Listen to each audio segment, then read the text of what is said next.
Hi everyone. आज हम लोग जावा में डिस्कस करने जा रहे हैं रन टाइम इनपुट। ओके। जावा में रन टाइम इनपुट कैसे लोगे? ठीक है। तो मैं बता देना चाहता हूं, जावा में रन टाइम इनपुट लेने के लिए चार तरीका है। ठीक है। जावा में अगर आप रन टाइम वैल्यू रीड करना चाहते हो, इनपुट लेना चाहते हो, तो हम लोग चार मेथड यूज करेंगे। ठीक है। फर्स्ट मेथड है हमारा डेटा इनपुट स्ट्रीम क्लास। ठीक है।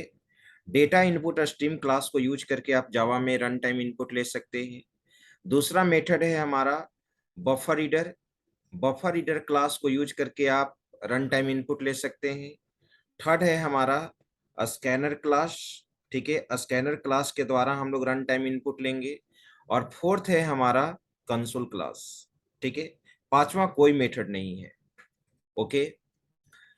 पांचवा मेथड में आप डायरेक्ट अगर कैरेक्टर टाइप का वैल्यू इनपुट लेना चाहते हो तो system dot in dot read से ले सकते हो। लेकिन रन टाइम इनपुट लेने के लिए यही चार क्लास हम लोग यूज करेंगे। तो आइए सबसे पहले हम लोग यहाँ पर देखने जा रहे हैं।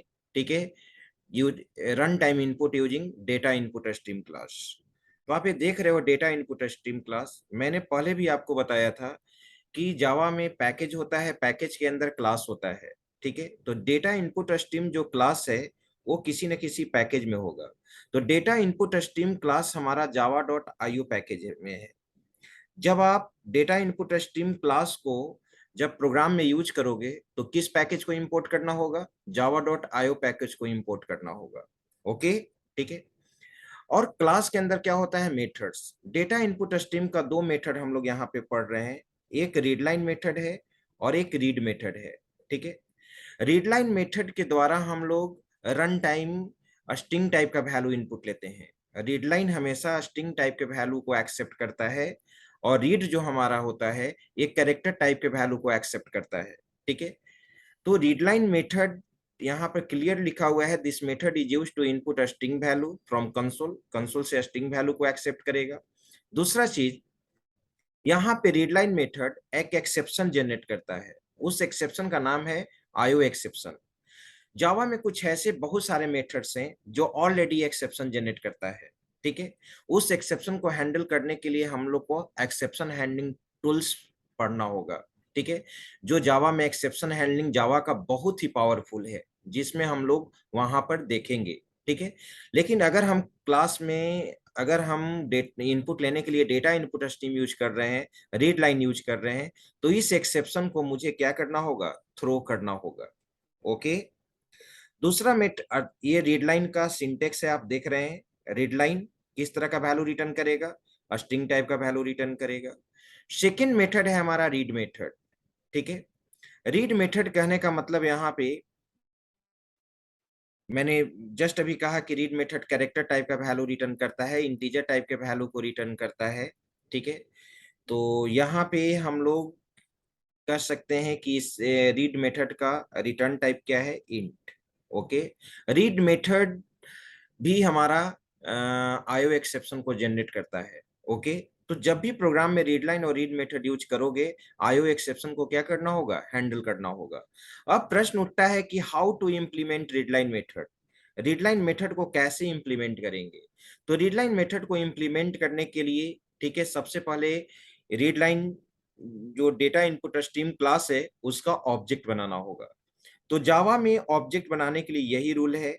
ये क्लास नेम है हमारा data input stream. Okay. DS हमारा यहाँ पर क्या है? ऑब्जेक्ट है। ऑब्जेक्ट का नाम कुछ भी दे सकते हो जो आइडेंटिफायर का रूल है। ओके। न्यू कीवर्ड के द्वारा यहाँ पे मेमोरी एलोकेट होगा। न्यू कीवर्ड के द्वारा क्या होगा? मेमोरी एलोकेट होगा इस ऑब्जेक्ट में। New is memory allocator. Data input stream फिर यहाँ पे क्लास हम लोग यूज करेंगे। ठीक है।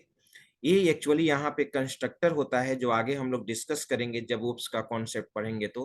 ठीक है। और कंस्ट्रक्टर हमेशा क्लास नेम से डिफाइन होता है। इसमें पैरामीटर के रूप में पास किया गया है सिस्टम डॉट इन। यानी सिस्टम डॉट इन यहाँ पे रिप्रेजेंट करता है कि हम लोग जो इनपुट ले रहे हैं कंसोल से इनपुट ले रहे हैं। हम फाइल से भी तो इंफॉर्मेशन को रीड कर सकते हैं। ठीक है। तो system dot in represents input from console. ठीक है। और सिस्टम हमारा क्लास है जो जावा डॉट लैंग पैकेज में होता है। और इन हमारा क्या है? इनपुट स्ट्रीम ऑब्जेक्ट है।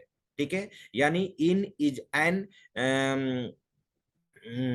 ऑब्जेक्ट ऑफ सिस्टम क्लास, ठीक है, हम यहाँ पे कह सकते हैं। Okay, instance of system class. Okay, तो डेटा इनपुट स्ट्रीम का ऑब्जेक्ट बन गया। अब इसी ऑब्जेक्ट के द्वारा हम डेटा इनपुट स्ट्रीम के रीड और रीडलाइन मेथड को क्या करेंगे, एक्सेस करेंगे। किसी भी क्लास के मेथड को एक्सेस करने के लिए हम क्लास का क्या बनाते हैं, ऑब्जेक्ट बनाते हैं। तो देखो, तो यहाँ पे एक एग्जाम्पल दिया गया है यहाँ पे, स्ट्रिंग एनएम, यानी एनएम जो है स्ट्रिंग टाइप के वैल्यू को होल्ड करेगा। स्ट्रिंग यहाँ पे क्लास है जो as a Java dot lang package में अवेलेबल होता है, और Java dot lang package Java का डिफॉल्ट पैकेज है, जो मैंने प्रीवियस वीडियो में ही बताया था। अब यहाँ पर एक मैसेज प्लेस आउट हुआ, system dot out dot println, inter your name, inter your name, name input करना है। तो हम लोग कैसे इनपुट लेंगे, एनएम वेरिएबल है। ओके, रीडलाइन किसका मेथड है, डेटा इनपुट स्ट्रीम क्लास का है, और ऑब्जेक्ट आपने क्या बनाया है, डीएस। तो डीएस के द्वारा हम इस रीडलाइन मेथड को क्या करेंगे, एक्सेस करेंगे। ओके, ठीक है। सेकेंड केस यहां पर आप देखिए, मैं जस्ट अभी यहां पे बता रहा हूं, अगर इंटीजर टाइप का वैल्यू इनपुट लेना होगा तो क्या करोगे, ठीक है। तो देखो, तो यहां पे सपोज मुझे एक इंटीजर टाइप का वैल्यू इनपुट लेना है, तो हम यहाँ पे इंटीजर टाइप का वैल्यू यहाँ पे यूज किए। जैसे सपोज इंटीजर टाइप का वेरिएबल दो मैंने बना लिया।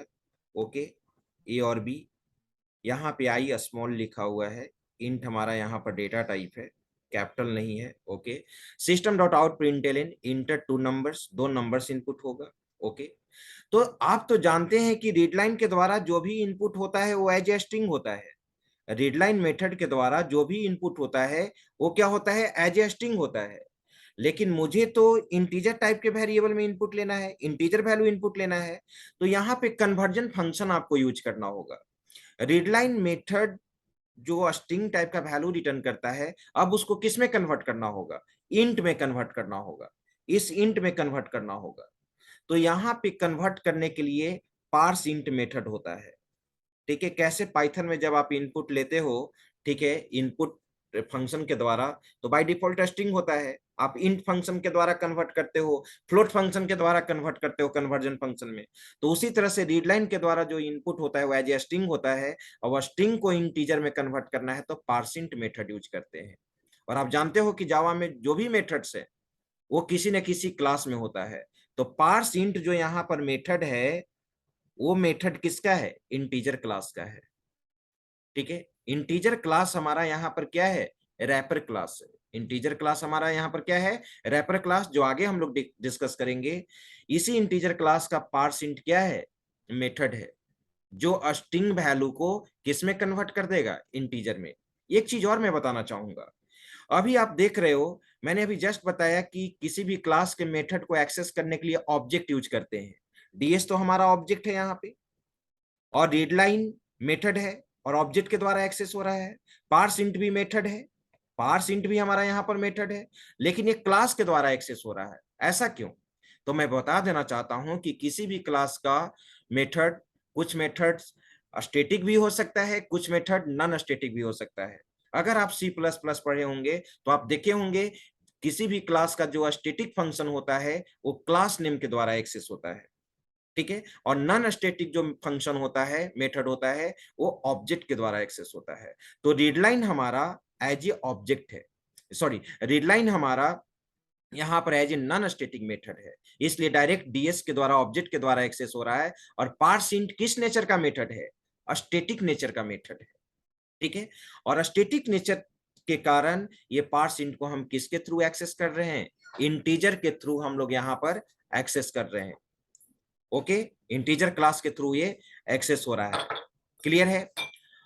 अब यहाँ पे तुम देख रहे हो, ये क्लियर वही लिखा हुआ है यहाँ पर कि इंटीजर इज ए क्लास, ठीक है, और parse int is a method which is used to convert a string value into integer value, clear है। ओके, तो अब इसका इम्प्लीमेंटेशन देखना है। आप समझ गए कि हम लोग रीडलाइन कैसे यूज करेंगे, डेटा इनपुट स्ट्रीम को कैसे इम्प्लीमेंट करते हैं, ये चीज आप देख चुके। लेकिन अब ये प्रश्न उठता है कि how do you implement data input stream class, read line को कैसे इंप्लीमेंट करेंगे। तो इस चीज को देखने के लिए, ठीक है, अब हम लोग नेक्स्ट क्लास में देखेंगे। नेक्स्ट वीडियो में मैं आपको बताऊंगा कि how do you implement data input stream class. ठीक है, आप डेटा इनपुट स्ट्रीम का कंप्लीट थ्योरी समझ गए कि डेटा इनपुट स्ट्रीम के थ्रू हम लोग रन टाइम कैसे वैल्यू इनपुट लेते हैं, बस एक प्रोग्राम के थ्रू हम लोग को इंप्लीमेंट करना है। तो नेक्स्ट वीडियो में मैं आपको इनपुट लेकर बताऊंगा कैसे हम लोग रन टाइम वैल्यू इनपुट लेते हैं। Okay, thank you.